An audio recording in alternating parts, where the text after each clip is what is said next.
The alarm screamed through the research station like a dying animal. Red lights flashed in every corridor as the automated voice repeated its warning. Radiation breach in Section 7. All personnel evacuate immediately. Radiation breach in Section 7. Dr. Elena Vasquez ran down the metal hallway, her lab coat flying behind her. The station shook as another explosion rocked the outer hull. Through the thick windows, she could see the neutron star spinning in the distance, its deadly radiation now pouring into their home. She had been working late in the biology lab when it happened. A small meteor had punched through the station's shielding like a bullet through paper. The protective barriers that kept them safe from the neutron star's killing light were failing one by one. Elena reached the emergency pod bay where other scientists were already climbing into escape vehicles. She saw Dr. Kethvik, the insect-like Cathari researcher who worked next to her lab. His forearms moved quickly as he sealed his pod's door. Through the clear metal, his compound eyes met hers for a moment. Then his pod shot away into space. "Elena, here," Dr. Zafara called out.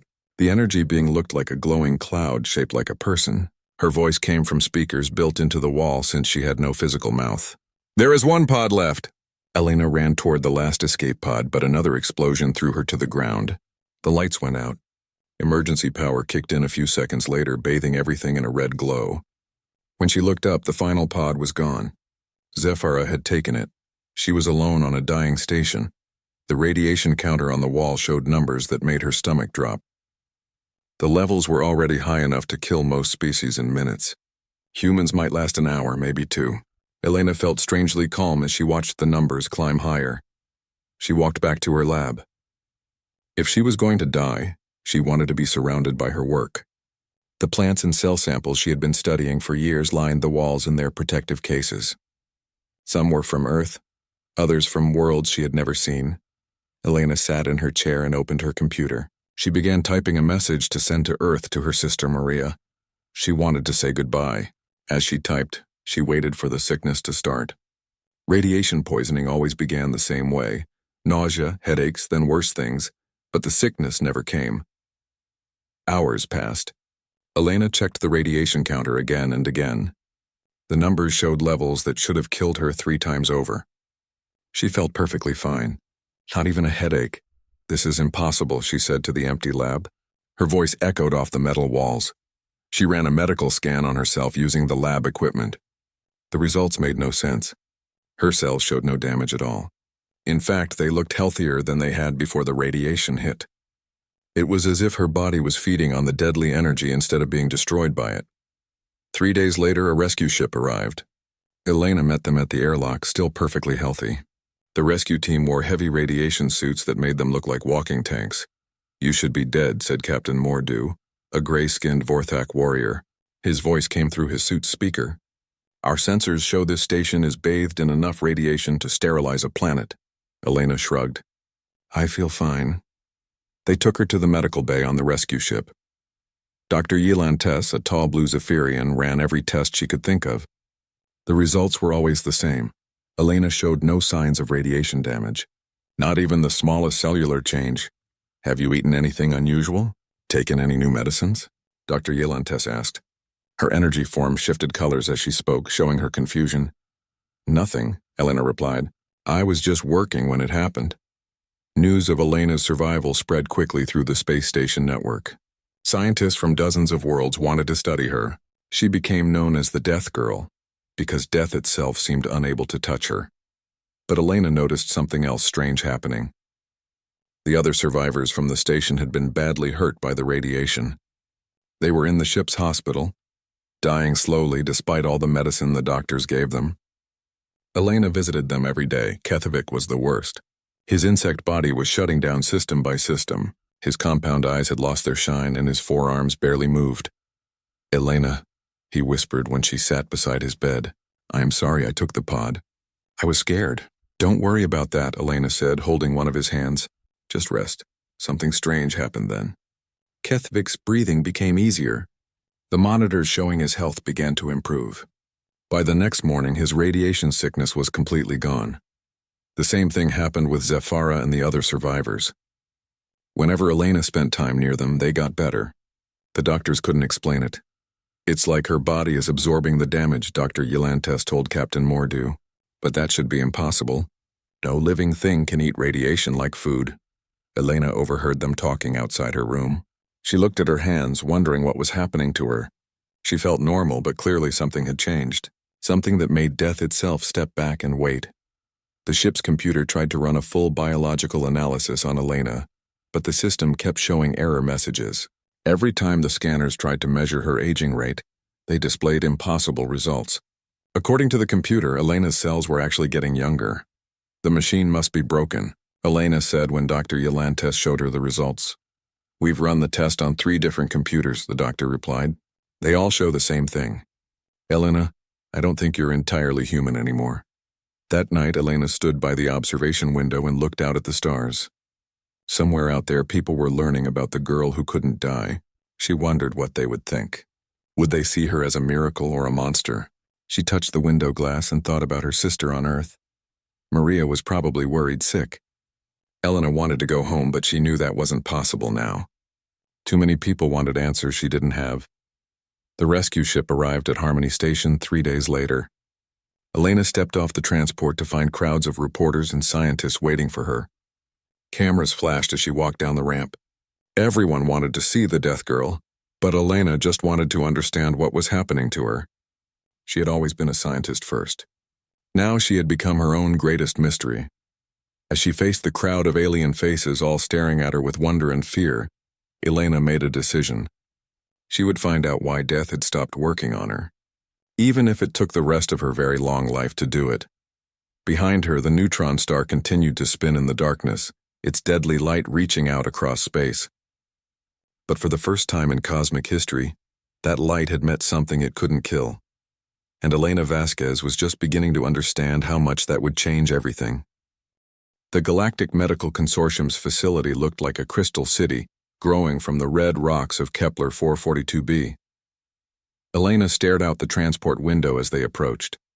Hundreds of ships from different worlds filled the sky around the planet. All of them had come to see her. Dr. Ilara Venthos, the head researcher, met Elena at the landing pad. She was an eternal, one of the ancient crystal beings who lived for thousands of years. Her body looked like living diamond, and when she spoke, her voice sounded like wind chimes. "Welcome, Elena Vasquez," Dr. Venthos said. "We have prepared extensive facilities for your comfort during the testing period." Elena followed her through halls filled with equipment she had never seen before. Scientists from dozens of species worked at stations that hummed with strange energy. They all stopped to stare as she passed. "How long will the test take?" Elena asked. "As long as necessary," Dr. Venthos replied. "Your condition challenges everything we understand about biology and physics. We must be thorough." Elena's room was comfortable but felt like a cage. The walls were transparent aluminum, allowing the researchers to watch her at all times. Cameras tracked her every movement. She felt like an animal in a zoo. The first tests were simple: blood samples, tissue scans, and basic medical checks. Elena sat patiently as different species of doctors poked and prodded her. The Cathari were fascinated by her cellular structure. The Zephyrians tried to read her energy patterns. Savorthak wanted to test her pain tolerance. Every test showed the same impossible results. Elena's body was not just resistant to damage. It seemed to actively repair itself faster than anything could hurt it. When they cut her skin for samples, the wounds healed before the blade finished moving. When they exposed her to diseases that killed other species in hours, the germs simply died when they touched her blood. "This is beyond immunity," Dr. Kethmarn explained to the research team. The insect scientist's forearms gestured excitedly at the data screens. "Her cellular matrix is rejecting entropy itself. She is not just healthy, she is the opposite of decay." But the strangest discovery came when they tested Elena's effect on others. The research facility had a medical wing for terminal patients. These beings came from across the galaxy, hoping the advanced medicine might give them a few more months of life. Elena asked to visit them. She couldn't stand being alone in her room while others suffered nearby. The first patient was an old hegemony citizen named Tralek. His species normally lived about 60 years, and he was dying of a cancer that ate through his nervous system. The doctors had given him 3 days to live. Elena sat beside his bed and talked with him about his home planet. Tralek told her about the blue forests and the singing rivers. As they talked, his pain seemed to fade away. By the next morning, the cancer was gone. Impossible, Dr. Venthos said when she saw the scans. The disease has not just stopped growing. It has vanished completely. The same thing happened with every patient Elena visited. A Zephyrian whose energy form was dissolving stabilized and became solid again. A Cathari with a genetic defect that was killing her suddenly showed perfect health. An Eternal whose crystal structure was cracking began to shine like new. Word spread quickly through the galaxy. Elena wasn't just immune to death. She could apparently cure it in others too. Ships began arriving every day filled with the sick and dying. They all wanted to be near the death girl. The Galactic Council called an emergency session. Representatives from hundreds of worlds gathered to discuss what Elena meant for their civilizations. The debates were heated and sometimes violent. The hegemony saw Elena as the key to eternal life for their ruling class. They offered the consortium billions of credits for exclusive access to her. The Eternal Council was worried. They had based their entire society on their long lives, making them wiser than other species. What would it mean if everyone could live forever? The warrior races like the Vorthak and Kragnoth were excited. A soldier who couldn't die would be the ultimate weapon. They began making plans to recruit Elena for their armies. But the death-worshipping Vorthak had a different view. They believed death was sacred, a natural part of the universe's balance. Elena's existence was an insult to their gods.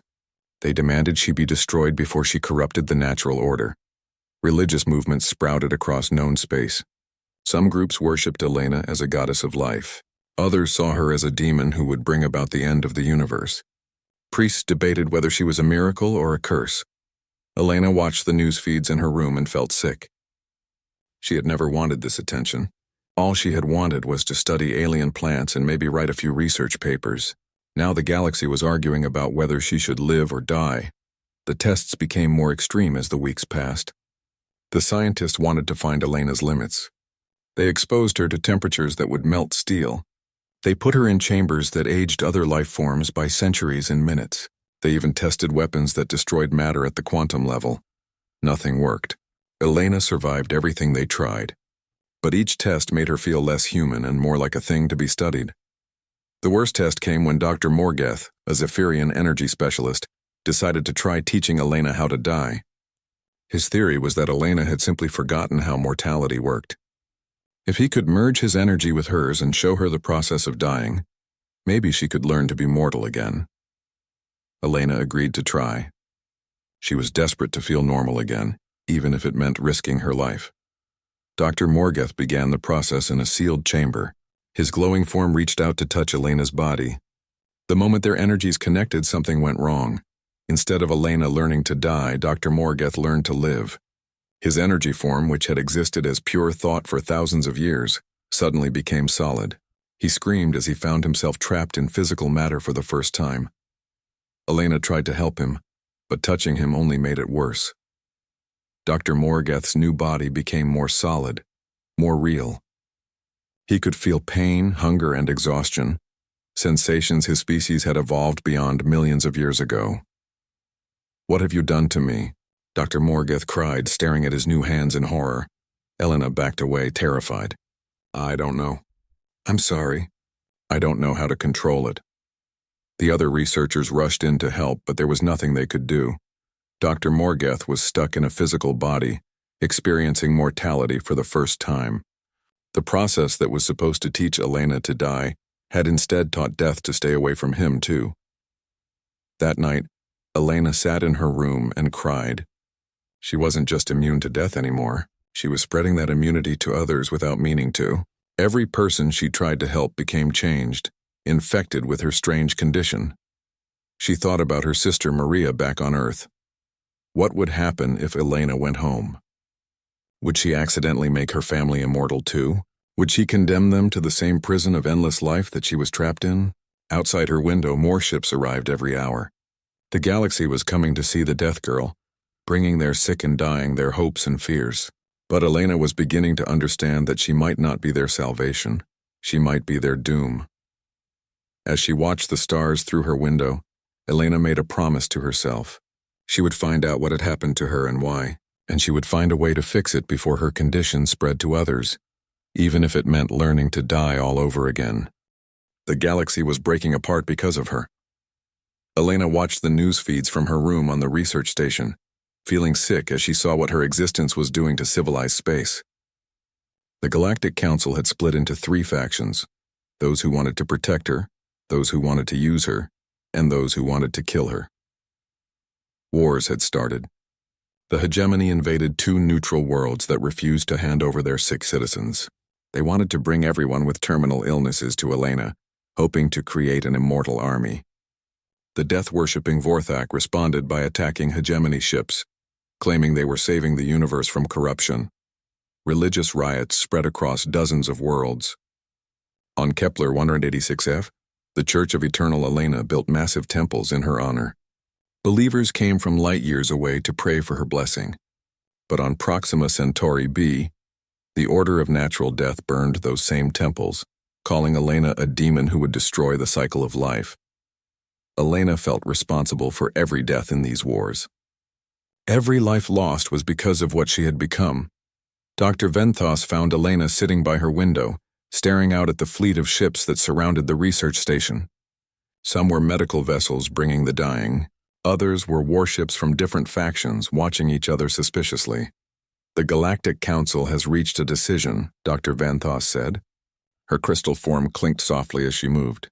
"They want to implement the Elena protocols." "What does that mean?" Elena asked, though she was afraid to hear the answer.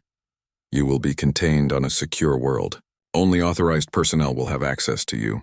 They believe this will prevent the spread of your condition while allowing continued research." Elena stood up quickly. "They want to lock me away." "For the safety of the galaxy," Dr. Venthos replied. "Your presence is causing too much chaos. Entire civilizations are restructuring their societies around the possibility of immortality. Others are preparing for holy wars to destroy you." Before Elena could respond, alarms began blaring throughout the station. Red lights flashed as the automated defense systems activated. Through the window, Elena saw a massive ship approaching, bigger than anything she had ever seen. "Vorthak Dreadnought," Dr. Venthos said, her voice tight with fear. "The Death Worshippers have come." The ship was dark metal covered in spikes and symbols that hurt to look at. It moved slowly toward the research station like a predator stalking its prey. Behind it came dozens of smaller ships, all painted with the red skull symbol of the death cult. Captain Mordu's voice crackled over the communication system. "This is High Executioner Morketh of the Sacred Death Fleet. Surrender the corruption called Elena Vasquez, and we will allow the rest of you to die with honor." Dr. Venthos activated the station's shields, but Elena could see they wouldn't hold long against that much firepower. The research station was built for science, not war. "There are thousands of innocent people here," Elena said. "Patients, researchers, their families. I won't let them die because of me." "Elena, you cannot surrender to them," Dr. Venthos warned. "The death cult will torture you for years, trying to force your body to remember how to die. They see your existence as a personal insult to their gods." But Elena was already moving toward the door. "Maybe they're right. Maybe I am an insult to the natural order." She had been thinking about this for weeks. Every test, every failed attempt to cure her condition, every person she accidentally changed, it all pointed to the same conclusion. She was wrong somehow. A mistake in the universe's code. Elena made it to the main corridor before the first explosions hit. The Vorthak ships had opened fire. The station's shields flared and sparked as energy weapons pounded them. In the medical bay, patients screamed as the lights went out. Elena ran toward the docking bay, hoping to surrender herself before more people got hurt. But she never made it there. The High Executioner himself materialized in the corridor ahead of her. Morketh was huge even for a Vorthak, standing 8 feet tall with gray skin covered in ritual scars. His eyes glowed red with religious fervor. "The corruption shows herself," he said, raising a weapon that hummed with deadly energy. "Your existence ends here, demon," he fired. The weapon was designed to destroy targets at the molecular level, tearing apart the bonds that held matter together. Elena felt the energy hit her chest and spread through her body. Nothing happened. Morketh stared at her in shock. He fired again, then again. The weapon that could atomize a starship couldn't even bruise Elena's skin. "Impossible," he whispered. "Nothing can resist the Deathbringer." Elena looked down at herself, amazed she was still alive. "I'm sorry," she said. "I didn't know that would happen." Morketh roared in fury and drew a blade covered in symbols that seemed to move on their own. It was a ritual knife blessed by his death gods to cut through any protection. He lunged at Elena with the speed of a trained killer. The blade shattered when it touched her skin. Elena tried to back away, but Morketh grabbed her arm. The moment his skin touched hers, his red eyes went wide with terror. "No," he gasped. "I can feel it. The wrongness. You are making me like you." Elena pulled away, but it was too late. Morketh's ritual scars were already healing. His gray skin was becoming healthier, younger. The religious madness was fading from his eyes as his brain repaired damage from decades of zealotry. "What have you done to me?" he cried, falling to his knees. "I can no longer hear the whispers of death. The sacred voices are silent." Elena knelt beside him. "I don't know how to control it. I'm sorry." Around them, the battle continued. More Vorthak soldiers had boarded the station, fighting the security forces. But Elena could hear the fighting getting closer to the medical bay where all the sick patients were hiding. She made a decision that terrified her. Elena ran toward the medical bay, knowing what would happen. As she moved through the corridors, every person she passed was changed. Security guards who had been wounded in the fighting suddenly found their injuries healed. Vorthak soldiers stopped attacking as their minds cleared of religious programming. By the time Elena reached the medical bay, she was followed by a confused crowd of people who no longer understood why they had been fighting. The patients in the medical bay were huddled together, terrified. Elena walked among them, and one by one their terminal illnesses vanished. An old Eternal whose crystal structure had been cracking for centuries suddenly rang like a perfect bell. A young hegemony child with a genetic disorder that should have killed her began laughing with joy as her DNA repaired itself. But Elena realized something horrible was happening. With each person she healed, with each life she saved from death, she could feel something else changing. The universe itself was shifting around her. Death wasn't being destroyed. It was being concentrated somewhere else. Elena looked out the window at the battle raging around the station. Vorthak ships were exploding faster than they should. Their crews were dying from small injuries that normally wouldn't be fatal. It was as if death, frustrated by Elena's refusal to accept it, was taking extra lives elsewhere to balance the cosmic books. She was saving everyone around her by making the rest of the universe more dangerous. "We have to get away from populated areas," Elena told Dr. Venthos. "I'm making things worse just by being here." But before they could move, space around the station began to warp. A new ship was arriving, but this one didn't come through normal space. It seemed to step sideways through reality, emerging from a dimension Elena didn't recognize. The ship was ancient, covered in symbols that made her eyes water to look at. When it spoke, the message came in languages that predated every known civilization. "Elena Vasquez," the voice said, somehow speaking directly into her mind. "We have been waiting for you to awaken. It is time you learned what you truly are." Elena stared at the impossible ship and felt a chill that had nothing to do with the station's damaged life support. Whoever was on that vessel had answers she wasn't sure she wanted to hear, but she was tired of being afraid of the truth. The ancient ship brought Elena to a place that shouldn't exist. The ruins floated in empty space at the edge of the galaxy, far from any star or planet. Massive structures twisted through the void like the bones of some impossible creature. They were made from materials that hurt to look at directly, substances that seemed to exist in more dimensions than Elena's eyes could process. "Welcome to the Archive of the Architects," said the voice that had called to her. It belonged to a being that looked like a walking shadow with too many angles. "We are the Keepers, the last servants of those who shaped reality itself." Elena stood on the ship's bridge, looking out at the impossible ruins. Dr. Venthos and a small research team had come with her, along with High Executioner Morketh, who was still struggling with his unwanted immortality. "Who were the architects?" Elena asked. "The first civilization," the Keeper replied. Its voice came from everywhere and nowhere. "They arose when the universe was young and malleable. They wrote the laws that govern reality: gravity, time, entropy, death. Everything that makes existence possible." The ship docked with one of the larger structures. As they walked through corridors that seemed to stretch infinitely in all directions, Elena saw walls covered with symbols that moved and changed as she watched them. "The architects foresaw a problem," the Keeper continued. "Entropy was not stable. Left alone, it would accelerate beyond control, causing the universe to die billions of years before it should. Heat death would come early, and all life would end in darkness. They reached a vast chamber filled with floating crystals that pulsed with inner light. Each crystal contained information, the complete history and science of the architects. Elena touched one and immediately understood things that should have taken years to learn. So they created a failsafe, she whispered, the knowledge flowing into her mind. A reset protocol. Yes, the keeper said. They encoded a program into the quantum foam itself, designed to activate when entropy reached critical levels.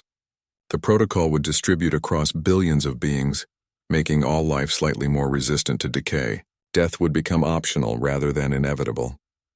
Elena felt sick as she understood what this meant, but something went wrong. The protocol was never meant to activate in a single individual, the keeper explained.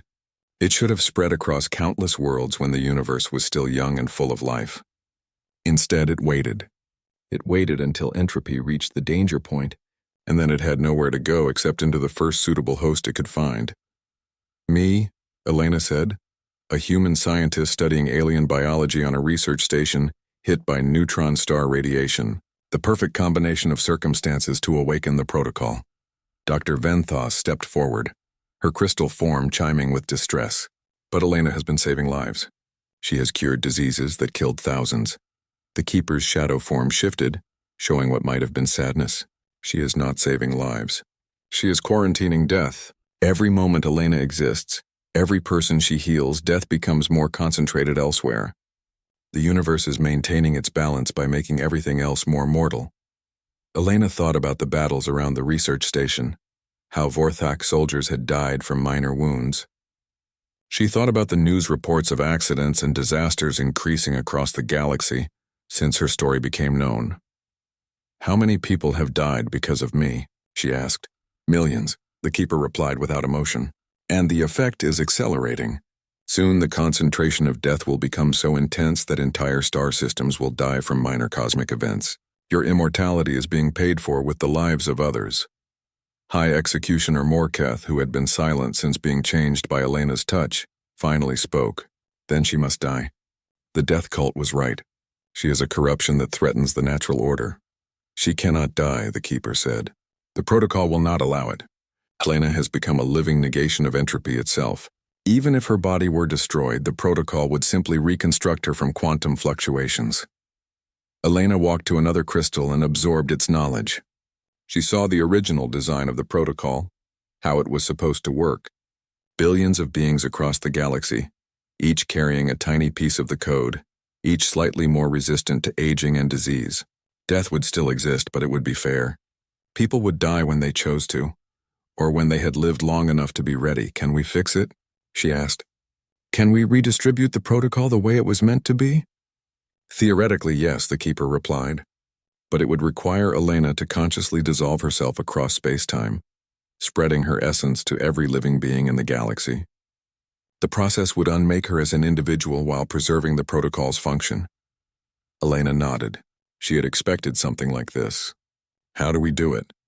There is only one place in the galaxy where the laws of physics are flexible enough to allow such a change, the keeper said.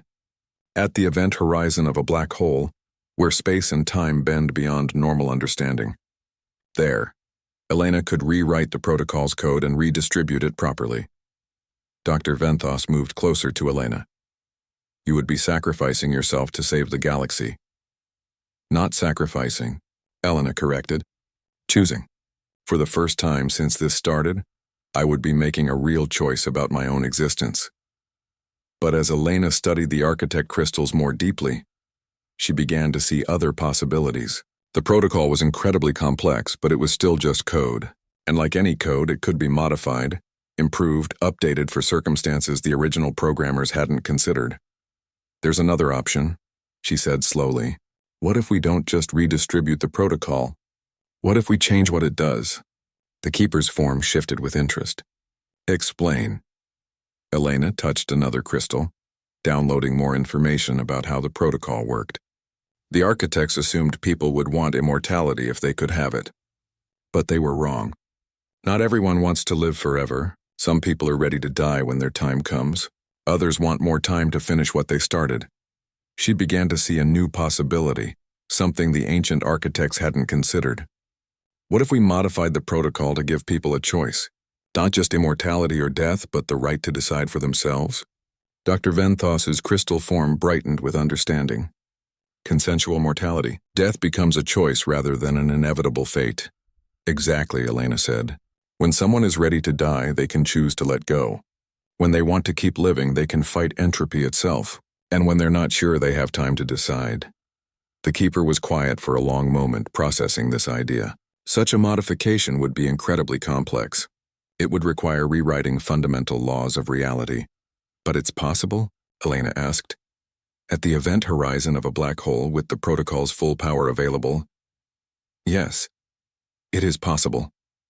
High Executioner Morketh looked confused. You would give everyone the power to choose their own death? Or their own life, Elena replied. Isn't that what free will really means? The right to decide your own fate? Elena made her decision.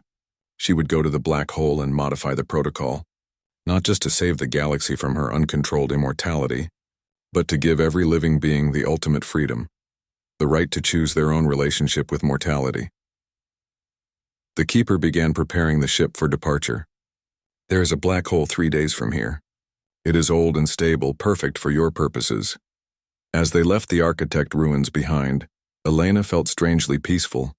For months, she had been a victim of circumstances beyond her control. Now finally, she was taking charge of her own destiny. And maybe, if she was lucky, she could help everyone else do the same. The black hole waited ahead, a point of infinite darkness where the laws of reality bent like light around its massive gravity. There, Elena would either succeed in giving the galaxy the greatest gift possible, or fail and doom everyone to an existence without choice. But for the first time since the neutron star had changed her, Elena wasn't afraid. She was ready to choose. The black hole hung in space like a wound in reality itself. Elena stood on the observation deck of the keeper ship, watching the massive gravity well bend light around it in impossible patterns. Even from this safe distance, she could feel the pull of its immense power.